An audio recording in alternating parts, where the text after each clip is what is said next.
Hello and welcome to the next video in our Teaching Virtually series. This video is all about visual safeguarding.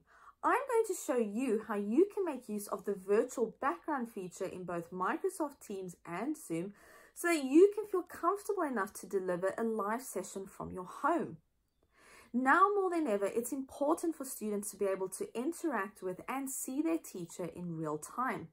Not only will this encourage them to actively participate in the learning process, they'll also feel supported, which is important during these difficult times. The advantage of using a virtual background means that if you don't have a suitable area in your home to deliver a live lesson from, you don't have to reorganize your home to try and make it suitable. You can simply make use of a virtual background. There are a couple of things to keep in mind if you are going to use a virtual background, and we'll discuss those as we make our way through today's video. To begin with, you'll need to find a virtual background that you would like to use for your lessons. So let's see how you can do that. To find the perfect virtual image to use, head to your favorite web browser and simply type in some keywords. So for example, free science Zoom background or free science virtual background. Instead of scrolling through all the results, simply click on images and this will show you what's available. If something grabs your eye, then head to the website that features that particular image. There are a number of wonderful backgrounds available on many websites, and so if you find that perfect one, all you need to do is save the image onto your computer. To make it easier to find, I recommend creating a folder on your computer, for example, a folder called Backgrounds. You can change your keywords and search for something different. So if we change science to mathematics, well, this will bring up different mathematic themed backgrounds for you to use. You can use a virtual background to create some interactivity with your students. Say, for example, you're teaching them about a concept in biology. Then why not have a biology-themed background? The same is true if you were teaching them about the world's oceans and all of the wonderful creatures that we find in it. You could use a picture like this and ask your students to identify all of the things that they can see in the image. If you're teaching your students about astronomy or space science, then why not have an astronomy-themed background? If you were teaching them about the planets of our solar system, you could use a picture of the planets and then ask your students to identify the planets that they can see.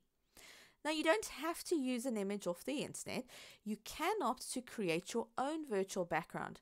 This is something that I put together in PowerPoint, and the advantage of something like this is that I can edit it as I need it. So, for example, I could add or remove reminders, and if there are any special events coming up, like someone's birthday, I could put that up on my chalkboard too. Now that you have a couple of images that you'd like to use as your virtual background, let's just have a quick talk about your physical background. A virtual background will work best if you have got a plain background. That's why I removed the pot plant that was on my side.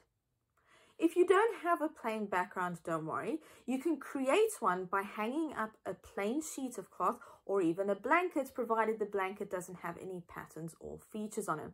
If you don't have any of that, don't worry, because the virtual background feature will still work. So let's see how you activate that feature inside Microsoft Teams and Zoom.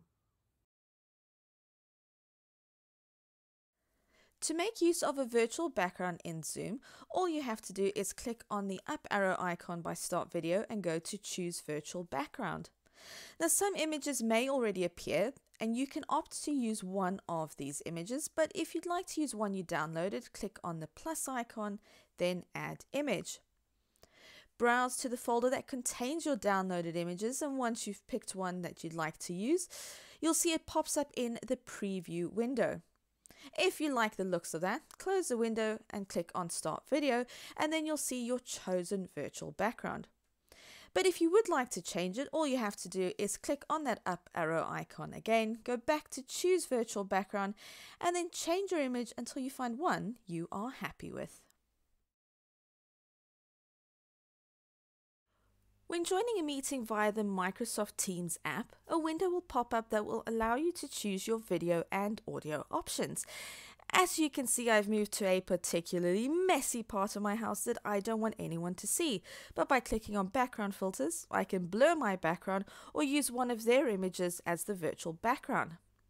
Clicking on Add New allows me to use one of the images I downloaded earlier as my preferred virtual background. Once you're happy with your background, click the Join Now button and you'll enter the meeting with that background. But what if that image is not quite right? Well, then click on the three dots, scroll back to Apply Background Effects, and you can change your image until you find something that you are happy with. Don't be afraid to have fun with a virtual background. Use them to transport your students across the globe, even across the universe. If you have any other tips or tricks that you'd like to share with us and other educators, please leave them in the comments below. We'll be releasing more videos in our Teaching Virtually series, so please do keep an eye on this channel. And for any more information about our schools program, about our free learning resources, or other programs that we have on offer for students and teachers, please follow the link in the description below.